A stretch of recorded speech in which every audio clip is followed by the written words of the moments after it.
Friends, ചെമ്പനീർ പോ സീരിയലിൻ്റെ ഒരു പുതുപുത്തൻ വിശേഷത്തിലേക്ക് എല്ലാവർക്കും സ്വാഗതം. വരാൻ പോകുന്ന ഒരു അടിപൊളി എപ്പിസോഡ് വിശേഷത്തിലേക്കാണ് നമ്മൾ പോകുന്നത്. എന്താന്ന് വെച്ചാൽ സച്ചിയും രേവതിയും കൂടി ആ 30 ലക്ഷം രൂപ തട്ടിക്കൊണ്ട് പോയവനെ കണ്ടുപിടിക്കാൻ വേണ്ടിയിട്ട് നടക്കുന്നുണ്ട് കേട്ടോ. അതേസമയം ശ്രുതിയും കൂടെ പറയാണ്, സച്ചിയും രേവതി അത് അന്വേഷിക്കുകയൊന്നും വേണ്ട, അതുകൊണ്ട് തന്നെ ഞങ്ങൾ തന്നെ അന്വേഷിച്ച് കണ്ടുപിടിച്ചോളാന്ന് പറയാം. അതുകൊണ്ട് തന്നെ അവർ ആൻ്റണിയെ ആ ജോലി ഏൽപ്പിക്കുകയൊക്കെ ചെയ്യുന്നുണ്ട്. അതിനുശേഷം ഉണ്ടാകുന്ന ഒരു സംഭവമാണ് കേട്ടോ. മലേഷ്യയിൽ നിന്ന് 2 പേര് വരികയാണ്, ഒരു കപ്പിളാണ് വരുന്നത്. അവരെന്താന്ന് വെച്ചാൽ പ്രായമായ 2 പേരാണ് കേട്ടോ. അവർ മലേഷ്യയെ സ്ഥിരതാമസമാക്കിയവരാണെങ്കിലും മലയാളികളാണ്. അവരങ്ങനെ അവരുടെ വെഡിങ് ആനിവേഴ്സറി ആഘോഷിക്കാൻ വേണ്ടിയിട്ട് നാട്ടിലെത്തുകയാണ്. സച്ചിയുടെ വണ്ടിയിൽ അവർ കറങ്ങുകയാണ്. അങ്ങനെ ആ മലേഷ്യക്കാർ നമ്മുടെ സാക്ഷാൽ ശ്രുതിയുടെ അടുത്ത് എത്തുകയാണ്, ശ്രുതിയെ കാണാൻ വേണ്ടിയിട്ട് കേട്ടോ. ശ്രുതിയാണെങ്കിൽ ഒരു രക്ഷയില്ല. ആ സമയത്ത് ശ്രുതിക്ക് പിടിച്ചു നിൽക്കാൻ പറ്റില്ല.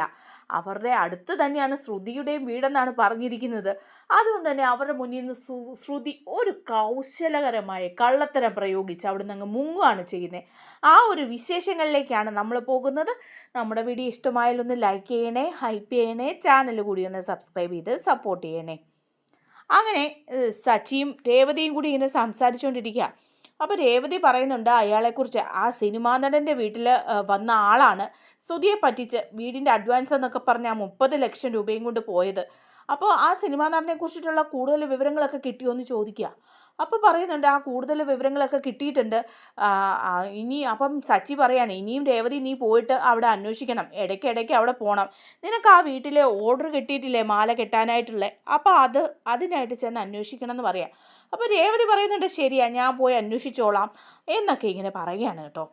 അതേസമയം ഉടനെ ശ്രുതിയും കൂടി പറയുകയാണേ, അതെ രേവതി ഇങ്ങനെ ചെയ്യൂന്നൊക്കെ സച്ചി അവരോട് പറയാണ്. രേവതിയും ഞാനും കൂടി അന്വേഷിക്കുന്നുണ്ട്. അങ്ങനെ ആവുമ്പോൾ ചിലപ്പം അവരെക്കുറിച്ചുള്ള വിവരങ്ങളൊക്കെ കിട്ടുമായിരിക്കും. രേവതി പോയിട്ട് ആ വീട്ടിൽ നിന്ന് അയാളെക്കുറിച്ചുള്ള വിവരമൊന്നും കിട്ടിയിട്ടില്ല. ആ സിനിമാ നടനെ കുറിച്ചിട്ടുള്ള വിവരം കിട്ടി. അയാൾ ഒരു നല്ല മനുഷ്യനാണെന്ന് പറയാണ്. അപ്പോൾ ഉടനെ രേവതി ചോദിക്കുന്നുണ്ട്, ഇവർ ഈ അഡ്വാൻസ് കൊടുത്തത് അമ്പലത്തിൽ വെച്ചിട്ടല്ലേ? എൻ്റെ അമ്മ മാല കിട്ടുന്ന അമ്പലത്തിൽ വെച്ച്, അവിടെ വെച്ചിട്ടായതുകൊണ്ട് തന്നെ അവിടുത്തെ CCTVയിൽ ദൃശ്യങ്ങളൊക്കെ കാണുമായിരിക്കും. അതുകൊണ്ട് അങ്ങനെയുള്ള കാര്യങ്ങൾ നമുക്ക് അന്വേഷിക്കാം. അവിടെ പോയി അവരോട് ചോദിച്ചാൽ കമ്മിറ്റിക്കാരെയൊക്കെ എനിക്ക് അറിയാവുന്നത് കൊണ്ട് ചിലപ്പോൾ അവർ ആ ദൃശ്യങ്ങളൊക്കെ എനിക്ക് നൽകും. അങ്ങനെ ആ CCTV ഫൂട്ടേജ് കിട്ടിയാൽ അയാളെക്കുറിച്ചിട്ടൊരു വിവരം കിട്ടുകയും ഫോട്ടോ എന്തെങ്കിലുമൊക്കെ കിട്ടുകയും ചെയ്യലേ എന്ന് ചോദിക്കുക. അപ്പോൾ ശ്രുതി പറയുന്നുണ്ട്, അത് കൊള്ളാം, അത് നല്ലൊരു ഐഡിയ. ആ അമ്പലത്തിൽ വെച്ചിട്ടാണ് പണം കൈമാറിയിരിക്കുന്നത്. അപ്പോൾ അവർ ആ അമ്പലത്തിൽ വന്നിട്ടും ഉണ്ടായിരുന്നു. അതുകൊണ്ട് അവിടുത്തെ CCTV ഫുട്ടേജ് കാണും. പക്ഷേ അവരത് തരുമോ എന്ന് ശ്രുതി ചോദിക്കുക. അപ്പോൾ സച്ചി പറയുന്നുണ്ട്, രേവതി ചോദിച്ചാൽ ചിലപ്പോൾ കിട്ടും. കാരണം എന്താണെന്ന് വെച്ചാൽ രേവതിയുടെ അമ്മ അവിടെ മാല കിട്ടുന്നതല്ലേ. അതുപോലെ വർഷങ്ങളായിട്ട് രേവതിക്ക് അറിയാവുന്ന ആൾക്കാർ അവിടെയുള്ള കമ്മിറ്റിക്കാരും പൂജാരിയും ഒക്കെ. അതുകൊണ്ട് രേവതി അവരോട് ചോദിച്ചാൽ ആ CCTVയിൽ നിന്ന് ആ ഫൂട്ടേജ് കിട്ടുകയും അവരെ കുറിച്ചിട്ടുള്ള ഒരു വിവരം കിട്ടുകയും ചെയ്യും.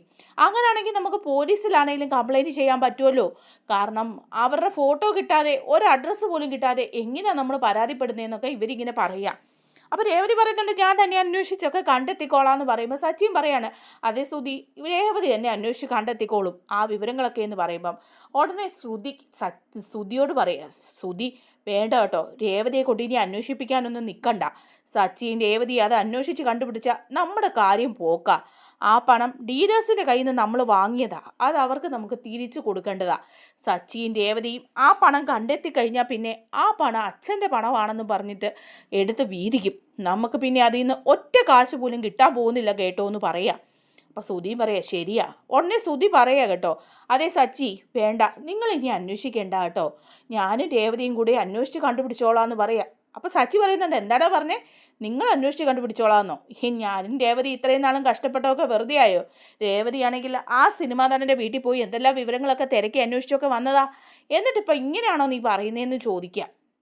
അപ്പോൾ ശ്രുതി പറയാം, അതും മതി, ഇനിയിപ്പോൾ നിങ്ങൾ ഞങ്ങൾക്ക് വേണ്ടിയിട്ട് ബുദ്ധിമുട്ടാനൊന്നും നിൽക്കണ്ട, ഞാനും ശ്രുതിയും കൂടെ ഈ വിവരങ്ങളൊക്കെ അന്വേഷിച്ച് കണ്ടുപിടിച്ചോളാം. അല്ലാതെ രേവതിയും സച്ചി ഇനി ഇതിനായിട്ട് ബുദ്ധിമുട്ടണ്ട, ഇത്രയൊക്കെ നിങ്ങളെ ബുദ്ധിമുട്ടിച്ചതിൽ ഞങ്ങൾക്ക് വലിയ വിഷമമുണ്ടെന്ന് പറയാം. അപ്പോൾ ഉടനെ തന്നെ ശ്രുതിയും പറയാം ശരിയാ രേവതി ഇത് അന്വേഷിക്കേണ്ട, ഇപ്പോൾ ഇതുവരെ എത്തിയില്ലേ, ഇനി അമ്പലത്തിലെ CCTV ഫുട്ടേജ് കിട്ടുമോയെന്ന് നമുക്ക് നോക്കാം. ഞാനും സച്ചിയും പോലീസ് സ്റ്റേഷനിൽ പോയി പരാതിപ്പെടാം.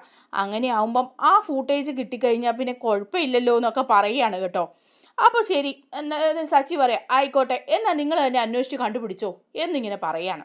എന്നിട്ട് അവരങ്ങ് പോകുമ്പം സച്ചിയും രേവതിയും കൂടെ പറയാ, കണ്ടോ ഇപ്പം നമ്മൾ അന്വേഷിക്കേണ്ടാന്ന്, ഇവിടം വരെ കാര്യങ്ങൾ എത്തിച്ചപ്പോഴാണ് അവർക്കത് ബോധോദയം ഉണ്ടായത്. ആ പണം എങ്ങാനും നമുക്ക് കിട്ടിക്കഴിഞ്ഞാൽ അവർക്ക് കൊടുത്തില്ലെങ്കിലോ എന്നുള്ള ഭയമാണ് എന്ന് രേവതി പറയാ. അപ്പോൾ സച്ചി പറയുന്നുണ്ട്, ഇപ്പം അവൻ അന്വേഷിച്ച ഉടനെ എല്ലാ വിവരങ്ങളും അങ്ങ് കിട്ടുകയല്ലേ, നോക്കി ഇരുന്നോണ്ടാ മതിയെന്ന് പറയാണ്.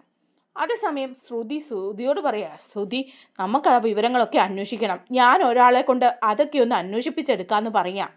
അങ്ങനെ ശ്രുതി വിചാരിക്കുക കേട്ടോ, ആൻ്റണിയോട് തന്നെ പറയാം. കാരണം ആൻ്റണി ആകുമ്പം ഈ വക കാര്യങ്ങളൊക്കെ അന്വേഷിക്കാൻ മിടുക്കനാണല്ലോ, ആ അമ്പലത്തിലെ CCTV ഫുട്ടേജൊക്കെ എടുക്കാൻ ആൻ്റണിയെ കൊണ്ട് പറ്റും എന്ന് വിചാരിക്കുക. അങ്ങനെ ശ്രുതി ചെന്ന് ആൻ്റണിയെ കാണുക. എന്നിട്ട് ആൻ്റണിയോട് പറയുന്നുണ്ട്, ആൻ്റണി എനിക്ക് വേണ്ടി താനൊരു ഉപകാരം ചെയ്യണമെന്ന് പറയാം. അപ്പോൾ ആൻ്റണി ചോദിക്കുന്നുണ്ട്, എന്തുപകാരം ചെയ്യണമെന്നാ? അല്ല, ഞങ്ങളൊരു 30 ലക്ഷം രൂപ ഒരു വലിയ വീട് വാങ്ങാൻ വേണ്ടി അഡ്വാൻസ് കൊടുത്തു. അതൊരു കള്ളക്കൂട്ടരായിരുന്നു, അയാൾ ഞങ്ങളെ പറ്റിച്ചുകൊണ്ട് പോവുകയും ചെയ്തു, അയാളെ കണ്ടുപിടിക്കണമെന്ന് പറയാം. അപ്പോൾ ആൻ്റണി പറയാം, ഇങ്ങനെയുള്ള അബദ്ധങ്ങളിലൊക്കെ നിങ്ങൾ പല പ്രാവശ്യം ആയല്ലോ ചാടാൻ തുടങ്ങിയിട്ട്. അപ്പോൾ ഉടനെ ശ്രുതി പറയുന്നുണ്ടേ, അതെ ആൻ്റണിയെ കൊണ്ട് സാധിക്കും, രേവതി കുറച്ച് കാര്യങ്ങളൊക്കെ അതിനെക്കുറിച്ച് അന്വേഷിച്ചിട്ടുണ്ടായിരുന്നു. ഇനിയിപ്പം രേവതിയുടെ അമ്മ മാല കിട്ടുന്ന ആ അമ്പലമില്ലേ, ആ അമ്പലത്തിൽ വെച്ചിട്ടാണ് ശ്രുതി അവർക്ക് പണം കൈമാറിയത്. ആ അമ്പലത്തിലെ CCTV ഫുട്ടേജിൽ വിവരങ്ങളെല്ലാം കാണും. ആൻ്റണി അവിടെ പോയി അതൊന്ന് എടുത്തു തരണം, അയാളെ ഒന്ന് കണ്ടുപിടിച്ച് തരണം എന്ന് പറയാം. അപ്പോൾ ആൻ്റണി പറയുന്നുണ്ട്, ഇത്രയല്ലേ ഉള്ളൂ കാര്യം, ഞാൻ ചെയ്തോളാം എന്ന് പറയാണ്. അപ്പോൾ എനിക്കുള്ള കമ്മീഷൻ തരുമല്ലോ എന്ന് പറയുക. അപ്പോൾ ശ്രുതി പറയുന്നുണ്ട്, അതൊക്കെ ഞാൻ തന്നോളാം എന്ന് പറയാം. അപ്പോൾ ആൻ്റണിയുടെ ഫ്രണ്ട് പറയുന്നുണ്ട് കേട്ടോ ആൻ്റണിയോട്, താൻ എന്തിനാണോ എപ്പോഴും ഈ പെണ്ണിനെ സഹായിക്കാൻ നിൽക്കുന്നത്, അവളൊരു പഠിച്ച കളിയാണ്, അവളെ കാണുമ്പോൾ അറിയാമേലേ, അവൾ ഭയങ്കര സാധനമാണ്, അവളെ എന്തിനാ വെറുതെ നമുക്ക് മെച്ചമില്ലാത്ത കാര്യമൊക്കെ എന്തിനാണ് നമ്മൾ ചെയ്യുന്നതെന്ന് ചോദിക്കുക. അപ്പോൾ ഉടനെ ആൻ്റണി പറയാം, താൻ എങ്ങനെയാണ് പറയുന്ന, അവളെ കൊണ്ട് എനിക്കിപ്പോൾ ചില കാര്യങ്ങളൊക്കെ ഉണ്ട്, അതുകൊണ്ടാണ് ഞാൻ അവളെ കൈ വച്ചിരിക്കുന്നത്. അത് കഴിയുമ്പോൾ ഞാൻ കണക്ക് പറഞ്ഞ് അവളോട് കാശ് വാങ്ങിച്ചിരിക്കും. അവൾ തനി ഫ്രോഡാണെന്നുള്ള വിവരം എനിക്ക് നന്നായിട്ടറിയാം. എന്തായാലും നമുക്ക് ആ അമ്പലത്തിൽ പോയി കമ്മിറ്റിക്കാരെ കണ്ട് CCTV ഫുട്ടേജ് കിട്ടുമോയെന്ന് നോക്കാം എന്നിങ്ങനെ പറയണം. ആ സമയത്ത് രേവതിയും സച്ചിയൊക്കെ ആ അമ്പലത്തിലുള്ള സമയമാണ് കേട്ടോ. അപ്പം രേവതിയുടെ അമ്മയും അവിടെയുണ്ട്. അങ്ങനെ ആൻ്റണി അവിടെ ചെല്ലാണ്. ആൻ്റണി ചെയ്തിട്ട് അമ്പലത്തിലുള്ളവരോട് CCTV ഫുട്ടേജ് ചോദിക്കാൻ വേണ്ടി ചെല്ലുക. അതേസമയമാണ് കേട്ടോ മലേഷ്യ എന്ന 2 പേര് വരികയാണ്. ഇത്തിരി പ്രായം ചെന്ന 2 കപ്പിൾ. അവരാണെങ്കിൽ എന്താണെന്ന് വെച്ചാൽ അവർ മലേഷ്യ സ്ഥിര താമസമാണ്. അങ്ങനെ നാട്ടിലെത്തിയപ്പം അവരുടെ വെഡ്ഡിങ് ആനിവേഴ്സറി ഇന്ത്യയിൽ മുഴുവനുള്ള സ്ഥലങ്ങളെല്ലാം ചുറ്റിക്കറങ്ങി കണ്ട് ആഘോഷിക്കാൻ വേണ്ടി വന്നിരിക്കുക. അന്നത്തെ ദിവസം അവരുടെ വെഡ്ഡിങ് ആനിവേഴ്സറി ആയിരുന്നു കേട്ടോ. അപ്പോൾ ആ സമയത്ത് നമ്മുടെ സച്ചിയുടെ വണ്ടിയിലാണ് കയറുന്നത് അവർ. അപ്പോൾ അവർ സച്ചിയോട് പറയാണ്, ഇയാൾ ഞങ്ങൾക്കൊരു ഉപകാരം ചെയ്യണമെന്ന് പറയാം. അപ്പം സച്ചി ചോദിക്കുന്നുണ്ട്, എന്താ വേണ്ടതെന്ന് ചോദിക്കുക. അല്ല, ഞങ്ങൾ മലേഷ്യയിൽ നിന്ന് വന്നവരാണെന്ന് പറയാം. അങ്ങനെയാണോ? അല്ല, ഞങ്ങൾക്ക് ഇവിടെ അങ്ങനെ വലിയ പരിചയമൊന്നുമില്ല, ഇന്ന് ഞങ്ങളുടെ വെഡ്ഡിങ് ആനിവേഴ്സറിയാണ്, അതുകൊണ്ട് ഒരു ക്ഷേത്രത്തിലൊന്ന് പോകണം, ഒരു അമ്പലത്തിൽ പോയി വഴിപാടും പൂജയൊക്കെ നടത്തണം എന്ന് പറയാം. അപ്പോൾ സച്ചി പറയുന്നുണ്ട്, അതിനെന്താ, ഏതെങ്കിലും ഒരു ക്ഷേത്രത്തിലേക്ക് ഞാൻ കൊണ്ടുപോകാമെന്ന് പറയാം. അങ്ങനെ സച്ചി ആ ക്ഷേത്രത്തിലേക്കാണ് കൊണ്ടുപോകുന്നത്, രേവതിയുടെ അമ്മ മാല കിട്ടുന്ന ക്ഷേത്രത്തിൽ. ആ ക്ഷേത്രത്തിൽ അവരെയും കൊണ്ട് വരുമ്പോൾ അവിടെ രേവതിയുണ്ട്, രേവതിയുടെ അമ്മയുണ്ട്. അപ്പോൾ അവരെ കൊണ്ടുവന്ന് വലിയ സന്തോഷത്തിൽ സച്ചി കൊണ്ടുവന്നിട്ട് പറയാം, ഈ അമ്പലത്തിൽ വെച്ച് നമുക്ക് വഴിപാടൊക്കെ നടത്താം, നിങ്ങൾ മനസ്സുരുകി പ്രാർത്ഥിച്ചോളാൻ പറയാണ്. അപ്പോൾ അവർ 2 പേരും കൂടെ അകത്ത് കയറി പ്രാർത്ഥിക്കുന്നൊക്കെ ഉണ്ട്. അതിനുശേഷം ഇറങ്ങി വരുമ്പോൾ രേവതി അവിടെയുണ്ട്. അപ്പം അവരെ കാണിച്ചു കൊടുക്കുകയാണ് കേട്ടോ, ഇതാ എൻ്റെ ഭാര്യ രേവതി, ഇവള് ഈ അമ്പലത്തിലേക്ക് മാല കെട്ടുന്നതാ, ഇവിടെ അമ്മയും ഇവിടെ വർഷങ്ങളായിട്ട് മാല കെട്ടുന്നതാ, നല്ല വിളിപ്പുറത്ത് വരുന്ന ദേവിയാണ് ഇവിടെ ഉള്ളത് എന്നൊക്കെ അവരോട് പറയാം. അപ്പോൾ അവർക്ക് ഭയങ്കര സന്തോഷമായിട്ട് അവർ പറയാം, രേവതിയാണല്ലേ, സച്ചി ഒരുപാട് കാര്യം വണ്ടിയിലിരുന്നൊക്കെ പറഞ്ഞു, മോളെ കാണാൻ പറ്റിയതിൽ ഞങ്ങൾക്ക് ഭയങ്കര സന്തോഷമുണ്ട് എന്നൊക്കെ പറയാം. അപ്പോൾ രേവതിയും പറയുന്നുണ്ട്, നിങ്ങളെ കാണാൻ പറ്റിയതിൽ എനിക്ക് ഭയങ്കര സന്തോഷമുണ്ട്. അപ്പോൾ അവർ പറയാം, സച്ചിക്ക് രേവതിയോട് നല്ല സ്നേഹമാണ്, ആ സംസാരത്തിൽ നിന്നൊക്കെ ഞങ്ങൾക്ക് മനസ്സിലായി എന്ന് പറയാം. അങ്ങനെ അവർ ഭയങ്കര സന്തോഷമായിട്ട് ഇരിക്കുകയാണ് കേട്ടോ. ആ സമയത്ത് സച്ചി രേവതിയോട് പറയുന്നുണ്ട്, രേവതി ഞാനൊരു കാര്യം പറയട്ടെ, നമുക്ക് ഇന്ന് ഇവരുടെ വെഡ്ഡിങ് ആനിവേഴ്സറി അല്ലേ, ഇവർക്കൊരു ഗിഫ്റ്റ് പോലെ നമ്മുടെ വീട്ടിൽ ഒരു സദ്യ വെച്ച് കൊടുത്താലോ, ഇവരെ നമ്മുടെ വീട്ടിലേക്ക് വിളിച്ചാലോ, നീ ഒരു സദ്യ ഒരുക്കുമോയെന്ന് ചോദിക്കുക. അപ്പോൾ രേവതി പറയുന്നുണ്ട്, എൻ്റെ പൊന്ന് സച്ചിയേട്ടാ, സദ്യ ഒരുക്കുന്നതിനൊന്നും ഒരു ബുദ്ധിമുട്ടുമില്ല, എനിക്ക് സന്തോഷമേ ഉള്ളൂ ഇവർക്ക് സദ്യ കൊടുക്കാൻ. പക്ഷെ അതൊന്നും ആലോചിച്ച് നോക്കിക്കേ, നമ്മുടെ വീട്ടിൽ വെച്ച് സദ്യ കൊടുക്കാൻ പറ്റുമോ, അമ്മയ്ക്ക് അത് ഇഷ്ടപ്പെടുമോ? ഇവരവിടെ വന്നാൽ അമ്മ വായി തോന്നുന്നൊക്കെ വിളിച്ച് പറയും, അത് തന്നെയല്ല, സദ്യ ഉണ്ടാക്കാൻ അമ്മ സമ്മതിക്കുകയില്ല. എന്തിനാ വെറുതെ ആവശ്യമില്ലാത്ത പ്രശ്നങ്ങളൊക്കെ ഉണ്ടാക്കുന്നതെന്ന് പറയാം.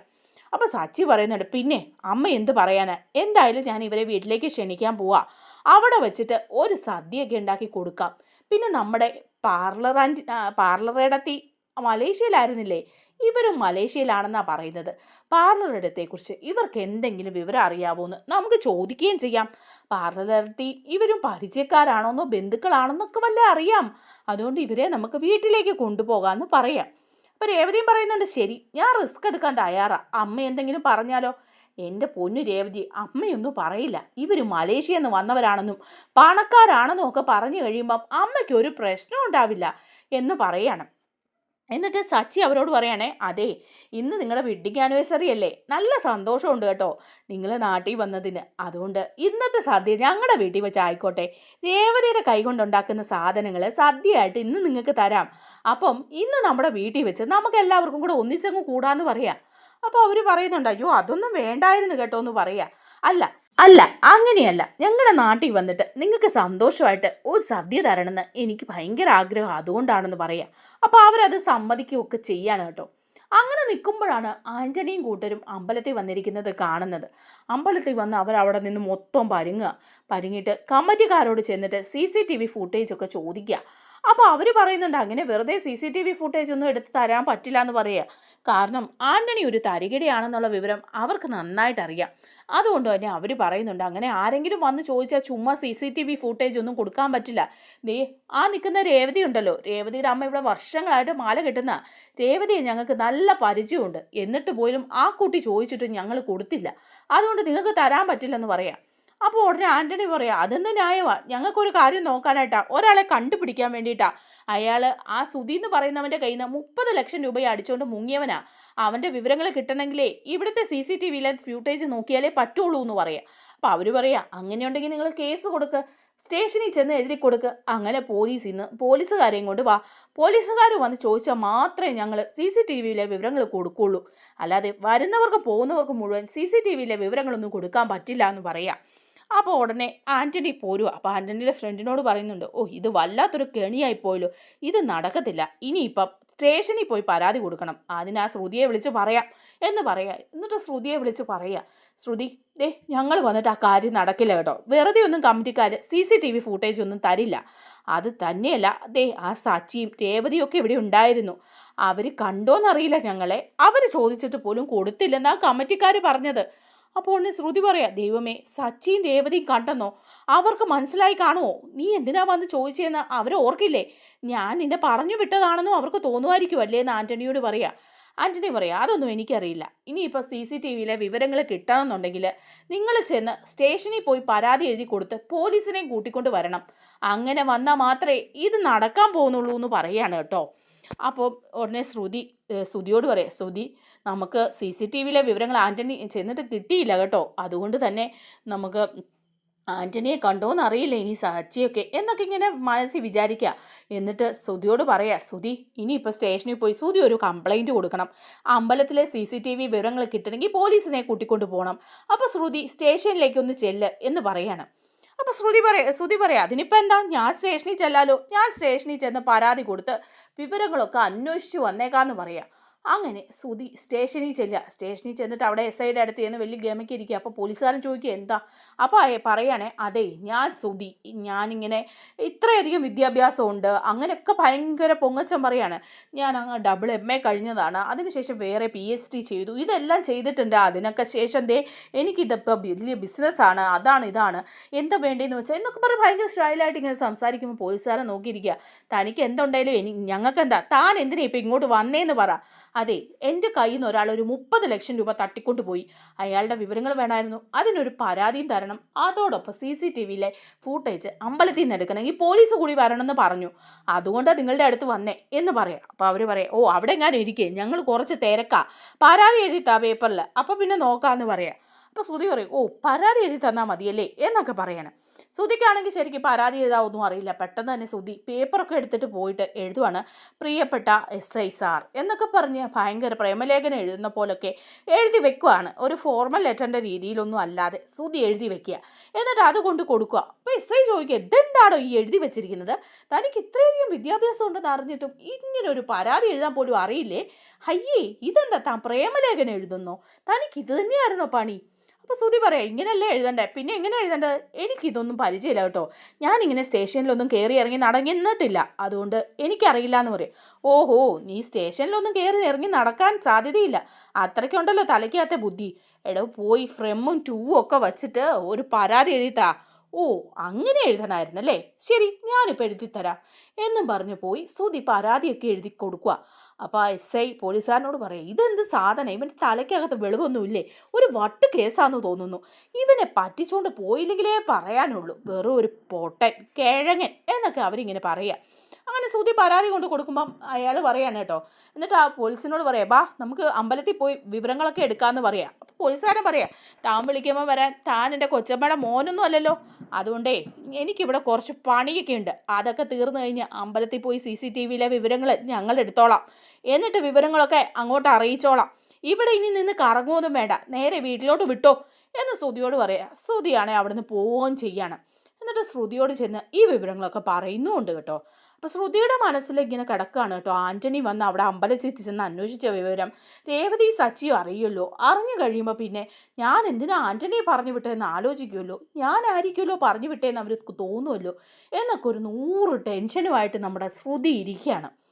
ആ സമയത്താണ് സച്ചി സദ്യ ഒരുക്കാൻ വേണ്ടിയിട്ട് പോകുന്നത്. മലേഷ്യക്കാരെ വീട്ടിലേക്ക് ക്ഷണിക്കുക. രേവതിയാണെങ്കിൽ ഒരുപാട് കൂട്ടം കറികളൊക്കെ ഇങ്ങനെ വച്ച് വെക്കുകയാണ്. അപ്പോഴേക്കുമാണ് ചന്ദ്ര വരുന്നത്. ചന്ദ്ര ചോദിക്കുക, നീ എന്തിനാ ഇപ്പോൾ ഇവിടെ ഇതെല്ലാം ഉണ്ടാക്കുന്നത്, ഇന്നെന്താ നീ പായസമൊക്കെ വെച്ചത്? അപ്പോൾ രേവതി പറയാ, സച്ചിയേട്ടൻ്റെ വണ്ടിയിൽ ഓട്ടം വന്ന 2 പേരുണ്ട്, മലേഷ്യക്കാർ, അവർക്ക് വേണ്ടിയിട്ട് ഉണ്ടാക്കിയതാ, അവർക്കിന്ന് ഇവിടെയാണ് സദ്യ കൊടുക്കുന്നതെന്ന് സച്ചിയേട്ടൻ പറഞ്ഞു, അവരുടെ വെഡിങ് ആനിവേഴ്സറി എന്ന് അവരെ ഇങ്ങോട്ട് ക്ഷണിച്ചിട്ടുണ്ട്. അപ്പോൾ ചന്ദ്ര പറയാ, അവരെ എന്തിനാ ഇങ്ങോട്ട് ക്ഷണിച്ചത്? ആഹാ, ഇത് കൊള്ളാമല്ലോ, അവൻ്റെ വണ്ടിയിൽ ഓട്ടം പോകുന്നവരെല്ലാം ഈ വീട്ടിൽ വിളിച്ച് സദ്യ കൊടുക്കാമെന്ന് വിചാരിച്ചാണോ നീയൊക്കെ ഇരിക്കുന്നത്? അപ്പോൾ പറയാണ്, ഇതൊന്നും ഇവിടെ നടക്കില്ല എന്ന് ചന്ദ്ര പറയാം. അപ്പോൾ ഉടനെ രേവതി പറയാം, നടക്കില്ല എന്ന് അമ്മയ്ക്ക് പറയണമെങ്കിൽ അത് സച്ചിയേട്ടനോട് പറഞ്ഞാൽ മതി, എന്നോട് പറയണ്ട കേട്ടോ, സച്ചിയേട്ടൻ പറഞ്ഞുകൊണ്ടാണ് ഞാനിപ്പോൾ ഈ സദ്യയൊക്കെ ഉണ്ടാക്കുന്നതെന്ന് പറയാം. അപ്പോൾ അങ്ങോട്ട് വരികയാണ് നമ്മുടെ ശ്രുതിയും കൂടിയേ. അപ്പോഴും നല്ല മണമൊക്കെ വരുമ്പോൾ ശ്രുതി പറയാണ്, ഇതെന്താ ഇന്നിവിടെ സദ്യയോ, ഇത്രയും കൂട്ടം കറികളോ, എന്താ രേവതി നിനക്കിന്ന്? കൊള്ളാമല്ലോ, ഇന്നെന്താ വിശേഷം, ആരുടെയെങ്കിലും പിറന്നാളാണോ എന്നൊക്കെ ചോദിക്കുക. അപ്പോൾ രേവതി പറയാം, അതെ, സച്ചിയേട്ടന് വണ്ടിയിൽ ഓട്ടം വന്ന ഒരാൾക്കാരുണ്ട്, അവരുടെ വെഡിങ് ആനിവേഴ്സറിയാണ്, അപ്പോൾ അവർക്ക് ഇന്ന് ഇവിടെ വെച്ച് ഫുഡ് കൊടുക്കാമെന്ന് തീരുമാനിച്ചിരിക്കുക എന്ന് പറയാം. അപ്പോൾ ഉടനെ ശ്രുതി പറയാം, ഇത് കൊള്ളാമല്ലോ, ഒന്നെടുത്താൽ ഒന്ന് ഫ്രീ എന്നൊക്കെ പറയുന്ന പോലെ സച്ചിയുടെ വണ്ടിയിൽ ഓട്ടം വന്നവർക്ക് വീട്ടിൽ കൊണ്ടുവന്ന് സദ്യ കൊടുക്കുക, ഓഫറാണോ ഇത് കൊള്ളാം, നല്ല പരിപാടിയാണ്, എന്തായാലും നടക്കട്ടെ, നല്ല കറികളൊക്കെ കൂട്ടി ചോറുണ്ണാലോ എന്ന് പറഞ്ഞ് പോവാണ്. അപ്പോൾ വർഷയും വരുന്നുണ്ട്. വർഷയ്ക്കും ഭയങ്കര ഹാപ്പി ആവാണ് കേട്ടോ. വർഷയും പറയുന്നുണ്ട്, കൊള്ളാം ഇന്ന് അടിപൊളി സദ്യയൊക്കെ കഴിക്കാമല്ലോ, ഏതായാലും രേവതി ചേച്ചി അടിച്ച് പൊളിക്ക്. രേവതി ചേച്ചി എന്ത് ടേസ്റ്റിലെ സാധനം, ഇത്ര പെട്ടെന്ന് രേവതി ചേച്ചി ഇത്രയും ഫുഡൊക്കെ പ്രിപ്പയർ ചെയ്തു എന്നൊക്കെ ചോദിച്ച് വർഷയും ആ കൂടെ കൂടുന്നുണ്ട്. വർഷയ്ക്കൊക്കെ ഭയങ്കര സന്തോഷമാണ്. അതേസമയം ചന്ദ്രയ്ക്ക് അങ്ങ് ദേഷ്യമാണ് കേട്ടോ. അപ്പോൾ ശ്രുതി അവിടെ ഉണ്ട്. അപ്പോൾ ചന്ദ്ര പിന്നെയും വന്നിട്ട് ഈ പറയാണ്, വെറുതെ ആരെയെ വിളിച്ച് സദ്യ കൊടുക്കുന്നു, എൻ്റെ വീട്ടിലല്ലേ ഇതൊക്കെ നടക്കുള്ളൂ എന്ന് പറയാം. അപ്പോഴാണ് കേട്ടോ അവർ വരുന്നത്. ആ പ്രായമായ 2 പേര് വരികയാണ്. അപ്പോൾ ആ 2 പേര് വരുമ്പം ചന്ദ്ര ചോദിക്കുന്നുണ്ട്, ഇത് ആരാ എന്ന് ചോദിക്കുക. അപ്പം പറയുന്നുണ്ട്, ഇത് മലേഷ്യക്കാരാണെന്ന് പറയുക. അപ്പോൾ ഇതിനു മുമ്പ് തന്നെ നമ്മുടെ ശ്രുതി ഈ വിവരം അറിയാണ് കേട്ടോ. ശ്രുതിയോട് പറയുന്നുണ്ട്, മലേഷ്യയിൽ നിന്ന് വന്നവരാണ്, ശ്രുതിയും കൂടി കാണാൻ വേണ്ടിയിട്ട് വന്നതാണെന്ന് പറയുക. അപ്പോൾ ശ്രുതിക്ക് ആകെ പണി പാളിയെന്ന് തോന്നുവാണേ. എന്താണെന്ന് വെച്ചാൽ മലേഷ്യക്കാർ അവിടുന്ന് വന്നവരെന്ന് പറയുമ്പം അവിടുത്തെ കാര്യങ്ങളൊക്കെ ചോദിക്കുകയും ശ്രുതിയുടെ കള്ളത്തരങ്ങളെല്ലാം പൊളിയല്ലോ എന്ന് ഓർത്തിട്ട് ശ്രുതി വിചാരിക്കുക, അയ്യോ ദൈവമേ, അവരെ എന്തിനാണോ ഇങ്ങോട്ട് കെട്ടിയെടുക്കുന്നത്, ഞാൻ ആ സമയത്ത് എങ്ങോട്ടെങ്കിലും പോകാം, എന്തൊരു കള്ളത്തരം പറഞ്ഞാൽ ഇവിടുന്ന് ഒന്ന് പോകുന്നത്, അവർ വരുന്നതിന് മുമ്പ് ഇവിടുന്ന് ഒന്ന് മുങ്ങണം എന്നും പറഞ്ഞിട്ട് പെട്ടെന്ന് തന്നെ ശ്രുതി അഭിനയിക്കുകയാണ് കേട്ടോ. അയ്യോ എനിക്ക് പല്ലുവേദന എടുക്കുന്നേ, ഒരു രക്ഷയില്ലേ, ഭയങ്കര പല്ലുവേദനയാണേ എന്നും പറഞ്ഞ് കാറുക. എന്നിട്ട് ആ ശ്രുതിയുടെ ഫ്രണ്ടിനെ മീരയെ വിളിച്ചിട്ട് പറയുക, നീ ഇങ്ങോട്ട് വരണം, എൻ്റെ കൂടെ ഹോസ്പിറ്റലിൽ വരാനാന്ന് പറയണമെന്ന് പറയുക. അങ്ങനെ മീരയെ വിളിച്ച് വരുത്തി ശ്രുതി ഹോസ്പിറ്റലിലേക്ക് പോവുക. അപ്പോൾ ചന്ദ്ര ചോദിക്കുക, അയ്യോ നല്ല പല്ലുവേദനയാണോ ശ്രുതി എന്ന് ചോദിക്കുക. ആണോന്ന്, എന്ത് പല്ലുവേദനയാണെന്നറിയാമോ എന്നും പറഞ്ഞ് ശ്രുതി അവിടുന്ന് ഹോസ്പിറ്റലിലേക്ക് എന്ന് പറഞ്ഞിട്ട് മുങ്ങുവാണ് കേട്ടോ. അപ്പം ഉടനെ തന്നെ വർഷ പറയുന്നുണ്ട്, ഞാൻ വരാൻ ശ്രുതി ചേച്ചി, ശ്രുതിയുടെ കൂടെ ഞാനും വരാം, ഒറ്റയ്ക്ക് പോകണ്ടെന്ന് പറയാം. അങ്ങനെ ഒറ്റയ്ക്ക് പോകണ്ടെന്ന് പറഞ്ഞ് ശ്രുതിയുടെ കൂടെ വർഷയും കൂടി പോവാണ്. അപ്പം ഹോസ്പിറ്റലിൽ ചെന്ന് കഴിയുമ്പം ശ്രുതി പറയുന്നുണ്ട്, ഇനിയിപ്പം നമുക്ക് തിരിച്ച് പോകാമെന്നേ, കാരണം എന്താണെന്ന് വെച്ചാൽ എനിക്ക് പല്ലുവേദനയൊക്കെ കുറവുണ്ട്. അപ്പോൾ വർഷ പറയുക, അതൊന്നും നടക്കത്തില്ല, ഡോക്ടറെ കണ്ടിട്ടേ പോകാൻ പറ്റുള്ളൂ എന്ന് പറഞ്ഞ് അവിടെ അങ്ങ് ഇരുത്തിയിരിക്കുക. അതേസമയം മറ്റവർ പ്രായമായ കപ്പിൾസ് അവിടെ വന്നിട്ട് സംസാരിക്കുകയാണ് ചന്ദ്രയോട്. ചന്ദ്ര പറയാ ഞങ്ങൾ മലേഷ്യയിലാണെന്ന് പറയുമ്പോൾ ചന്ദ്രയ്ക്ക് സന്തോഷമാവുകയാണേ. മലേഷ്യയിലോ? എൻ്റെ മരുമോളുടെ വീട് മലേഷ്യയിലാണ്, അവളുടെ അച്ഛനും മലേഷ്യയിലാണ്, നിങ്ങൾ മലേഷ്യയിലാണല്ലേ? അവളുണ്ടായിരുന്നെങ്കിൽ അവളോട് നിങ്ങൾക്കൊന്ന് സംസാരിച്ച് വിവരങ്ങളൊക്കെ തിരക്കായിരുന്നു എന്ന് പറയാം. അപ്പോൾ അവർ ചോദിക്കുന്നുണ്ട്, മലേഷ്യയിൽ എവിടെയാ ശ്രുതി എന്ന് ചോദിക്കുക. അപ്പം ചന്ദ്രയ്ക്ക് പറയാനൊന്നും അറിയത്തില്ല. അപ്പോൾ രേവതി എന്തോ സ്ഥലമൊക്കെ പറഞ്ഞു കൊടുക്കുന്നുണ്ട്. അപ്പോൾ അവർ പറയാം, അതിൻ്റെ അടുത്ത് തന്നെയാണല്ലോ ഞങ്ങൾ. എന്നാൽ നിങ്ങൾക്ക് അറിയാവുന്നതായിരിക്കും. അയ്യോ, എൻ്റെ മരുമോൾക്ക് പല്ലുവേദനയായിട്ട് പോയല്ലോ, അവളിവിടെ ഉണ്ടായിരുന്നെങ്കിൽ അവളുമായിട്ട് നിങ്ങൾക്ക് സംസാരിച്ച് ബന്ധം പുതുക്കായിരുന്നു എന്നൊക്കെ പറയുക. അങ്ങനെ അവർ ഫുഡൊക്കെ കഴിച്ചിട്ട് അവിടെ നിന്ന് അങ്ങ് പോവുകയാണേ. അതേസമയം ഹോസ്പിറ്റലിൽ പിടിച്ചിട്ട് പല്ല് കാണിക്കുക വർഷ ശ്രുതിയുടെ. അപ്പോൾ ഡോക്ടർ പറയുകയാണെ, ഈ പല്ലിന് ക്യാവിറ്റി ഉണ്ട്, അതുകൊണ്ട് തന്നെ പല്ല് എടുക്കണം എന്ന് പറയുകയാണ്. അങ്ങനെ ഒരു കുഴപ്പമില്ലായിരുന്ന ശ്രുതിയുടെ പല്ലങ്ങ് എടുക്കുക. പല്ലെടുത്തിട്ട് വിടുകയാണ് കേട്ടോ. പല്ലെടുത്തിട്ട് വിടുമ്പം വർഷ ഒരു പണി കൊടുക്കാലോ എന്ന് വിചാരിച്ചിട്ട് തന്നെ ഐസ്ക്രീമൊക്കെ വാങ്ങിച്ച് കൊണ്ടുവരിക. എന്നിട്ട് വർഷ ഇരുന്ന് കഴിച്ചിട്ട് ശ്രുതിയോട് പറയാം, ഐസ്ക്രീം കഴിക്കുന്നോ? അപ്പോൾ ശ്രുതി പറയാം, എൻ്റെ പല്ലെടുത്തിരിക്കല്ലേ, ഞാൻ എങ്ങനെ ഐസ്ക്രീം കഴിക്കാനാ, ഈ പല്ലിപ്പം എടുക്കേണ്ട കാര്യമൊന്നുമില്ലായിരുന്നു. അയ്യോ, ശ്രുതിയുടെ പല്ലുവേദനയാന്ന് പറഞ്ഞതല്ലേ, അതുകൊണ്ടല്ലേ പല്ലെടുത്തത്, സാരില്ല ശ്രുതി, വാ എന്നും പറഞ്ഞ് വീട്ടിലേക്ക് കൊണ്ടുവരിക. അങ്ങനെ ശ്രുതിയുടെ പല്ലുവേദന ഇല്ലാത്ത ശ്രുതിയുടെ ഒരു പല്ലൊക്കെ അങ്ങ് എടുത്ത് വേദനയെല്ലാം അനുഭവിച്ച് ശ്രുതി ഇരിക്കുകയാണ്. മലേഷ്യക്കാരാണെങ്കിൽ അവിടെ നിന്ന് പോവുകയും ചെയ്യുക. അപ്പോഴും ശ്രുതി മനസ്സിൽ വിചാരിക്കുക, നന്നായി അവർ പോയല്ലോ, ഇനിയിപ്പോൾ കുഴപ്പമില്ല, ഒരു പല്ലെടുത്താലും പ്രശ്നമില്ല, ആ പാര അങ്ങ് ഒഴിഞ്ഞു പോയല്ലോ എന്ന് വിചാരിക്കുകയാണ് കേട്ടോ. നമ്മുടെ വീഡിയോ ഇഷ്ടമായാലൊന്ന് ലൈക്ക് ചെയ്യണേ, ഹൈപ്പ് ചെയ്യണേ, ചാനൽ കൂടി ഒന്ന് സബ്സ്ക്രൈബ് ചെയ്ത് സപ്പോർട്ട് ചെയ്യണേ. താങ്ക്